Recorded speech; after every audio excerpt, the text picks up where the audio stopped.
FBI, and there are also another group from police. Do you have American forces in Poland? Do you do exercises with them there? Actually, now we have American soldiers, but they have no connections with us because there's special forces, another kind of forces. But we had at least 3 exercises together with our colleagues from Illinois National Guard during the last 4 years. Okay, but that was very telling, you know. So we have special forces. We have, I mean, there was a lot going on in that clip. Basically, we've been training with the Polish government, at least in Illinois, for 5 years doing these disaster training scenarios. And everywhere you went during that exercise, it was all about how the Polish were going to be observing. They're just observing, they're not participating, although there you saw some of the members of the Polish FBI. They had the orange suits on. They were putting those on as they were participating in the exercise. They didn't want to speak with us on camera, though. They were very polite about it. Now I want to just roll this, and I'm going to talk over it. Right after this exercise, they did an exercise. It was a terrorism exercise with a biological agent, and there you can see him taking out the terrorists. And those are American troops right there, the police, and some National Guard mixed in. And then you go and you have these Boy Scouts, they're the victims, and then they treat them like prisoners. But then lo and behold, you know, what's coming down the stairs? Well, those are American troops. But then behind those guys carrying guns and shouting orders at people and telling people where to line up, well, just go ahead and scrub forward. We'll see. It's a long clip, and you can watch the whole thing. You just type in Operation. There it is. Back up a little bit. There it is. BOA. That's Bureau Organization of Anti-Terrorism. That's the Polish, basically Polish Anti-Terrorism Bureau. So there they are joining in on the exercise. Later on, I actually confronted one of these high-level bureaucrats with emergency services for Chicago specifically at another exercise, and he flat out denied that the Polish were participating. Well, you know, we'll just keep rolling this stuff, and you can see they are participating. They're helping out. They're basically holding, helping hold U.S. troops hostage. There it is. There's a shot of them right there. You can go by. They were lining them up. They're helping them march down to the decontamination area. Clearly, policing. That's not how you spell police in English. I'll tell you that right there. That's Polish for police. So this is ongoing, and this was a year and a half ago. So who knows what's going on now? But we are working closely with other people's armed forces. We're working closely with our military forces, and they're all working together to come in to the United States to do domestic operations. Okay, that's where it's all leading to. And this leads us to our last article before we throw it to Melissa Melton. Hummerock residents discuss seceding from, and I'm just going to go with it, Siktuate in bonfire dispute. I have no idea if that's the right way to pronounce that, but nearly 100 people attended a meeting in South Hummerock Civic Association Clubhouse. At the meeting, some residents went to call the township officials fascist, and they said Hummerock needs to break away. Apparently there was full military operation. I mean Hummers up and down the beach, state police helicopters, horseback, bomb squad, and command post up center. Says Fred Hayden, who owns a summer home in Hummerock. And what were they all there for? They were there to stop people from creating bonfires. That's what they were worried about, because apparently somebody made one, it got out of control, burned a few houses down. So this year for the 4th of July, they were going to make sure there were no bonfires in the area. And the Hummerock residents say every time you talk to them, it's in a threatening fashion, longtime resident Imre Langelas said during Sunday's meeting. So you can see it. People are getting tired of the police state, and they're pushing back. And what happens when you push back and when you question the authorities? Well, we're now going to go to Melissa Melton, and she's going to cover some goings-on that are happening in Anaheim, California. Let's hear what you have to say, Melissa.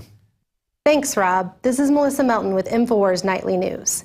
So when you're being followed by a cop in your rearview mirror, do you feel safe, protected, or do you feel nervous?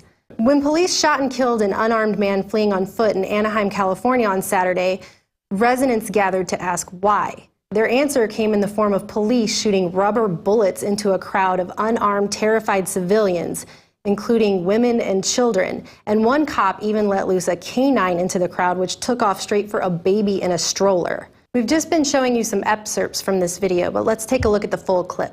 They just started shooting again. No, we don't have no guns, nothing. I just got scared. I just saw a water bottle get thrown in the air. They just started shooting everyone. They shot a little kid too. Out here, there were dozens of people who had their cell phones, and at least 4 different people told me that police officers offered to buy their video from them without any explanation. Of course, that's all part of this investigation as it continues to develop out here in Anaheim. They just started shooting. In the wake of this event, we're really left with 2 versions of what happened. There's the official police version, and then there's the video we all just saw. And William Grigg in LouRockwell.com breaks it down in his story, The Post-Aurora Rampage, few have heard about, when he says, local news accounts which retailed the department's version of events described the crowd as, quote, unruly, and the protest as a near riot in which angry citizens encircled the officers and began throwing things, including bottles and possibly rocks. They don't even know. And the police claim there were several fires that had been started in trash cans. Of course, none of those claims have been corroborated by video evidence or eyewitnesses, nor have the police explained why they gunned somebody down who was unarmed and fleeing on foot. Why was he fleeing? I don't know. Maybe he was afraid. Maybe he was scared because this is the 6th officer-involved shooting in Anaheim, California just this year. And I don't know what you saw in that video, but I didn't see an angry, unruly mob just attacking police with bottles and rocks. What I saw was a terrified crowd screaming and trying to run for cover and protect their children from police officers shooting rubber bullets at them, which at close range can be lethal. And then you've got the mainstream media downplaying it all. You've got this article in the Digital Journal where they talk about how the canine officer that was released was an accidental release on at least one individual. They don't say that that individual was actually a baby in a stroller. Speaking of rights, Grigg finishes his story really well by saying, in the wake of the Aurora massacre, the public has been encouraged to believe that because of private gun ownership, every public gathering place can be transformed into the scene of a massacre. The Anaheim police rampage illustrates how quickly the state's armed enforcement case, which, according to gun control activists, should have a monopoly on our firearms, can turn any neighborhood into an urban war zone. Now, it should be noted that protests have now gone into a 3rd day, and today Anaheim residents were set to gather in front of the City Hall. And INFOWARS will, of course, keep you updated as this story unfolds. And I think this goes really well into our quote of the day, which comes from Thomas Jefferson. And he says, no free man shall ever be debarred the use of arms. The strongest reason for the people to retain the right to keep and bear arms is, as a last resort, to protect themselves against tyranny and government. The takeaway here is we have a right to protect ourselves. So back to you, Rob. Thank you, Melissa. Now we're going to go to break, and when we come back, we're going to have Webster Tarpley here on Skype in studio, and then we're going to have a special, almost 1-hour Ask Alex. This is straight from the questions that you could ask at planetinfowars.com, but that's only if you become a member at planetinfowars.com. So we'll be right back after these short messages.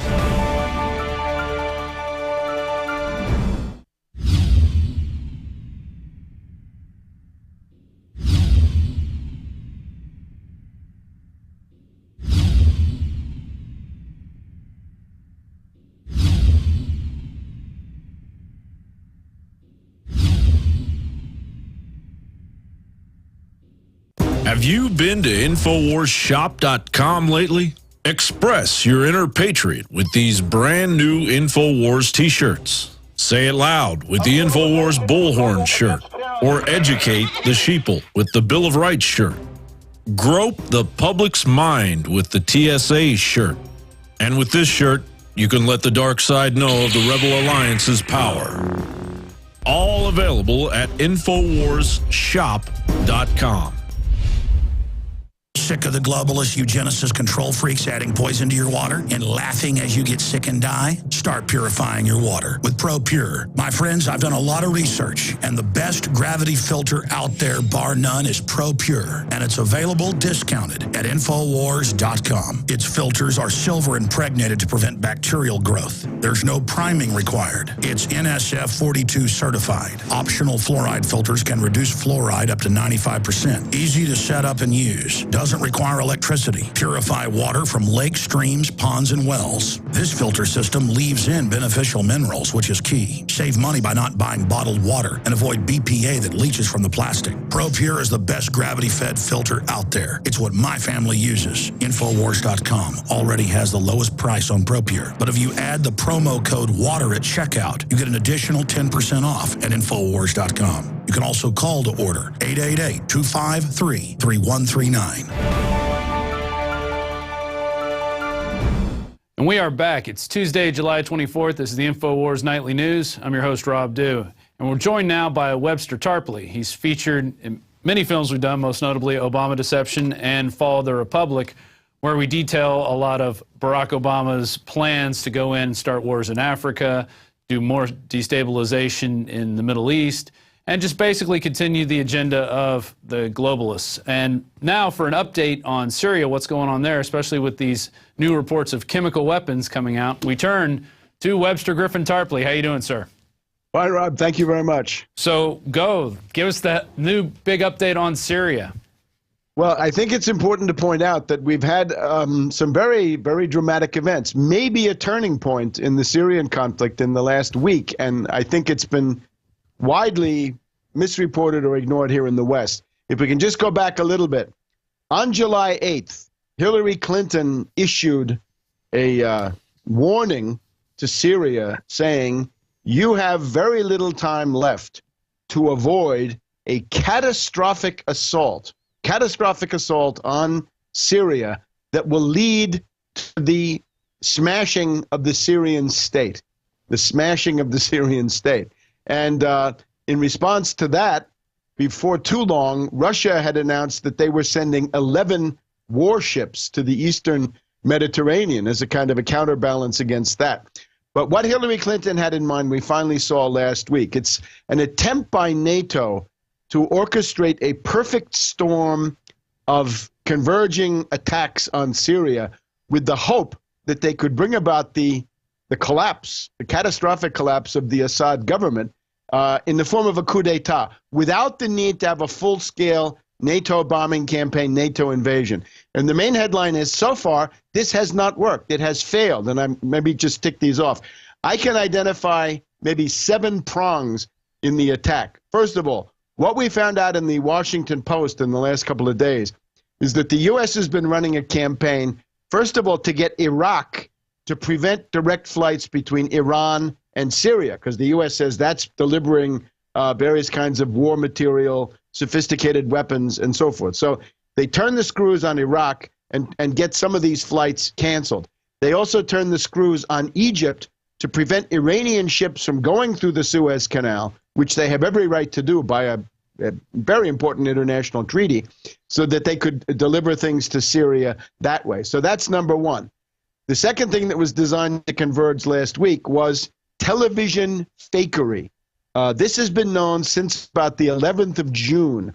Thierry Maison, reporting from Damascus, reported that there was a plan by the U.S., NATO, the CIA, and the rest of them, the Israelis, to take over Arabsat and Nilesat to prevent the Syrian state television and Adunia and Sham television, in other words, the pro-Syrian, sometimes pro-Assad television channels, to kick them off the air and then to replace them with fake broadcasts that were going to be generated by NATO, by the CIA. It also involved sound stages and outdoor sets of the kind we saw last year in Libya. Remember the green square, the fake green square that had been created in Doha, in Qatar? This time it's going to be, and they have them, downtown Damascus, downtown Aleppo, downtown Homs, and the presidential palace of Assad. So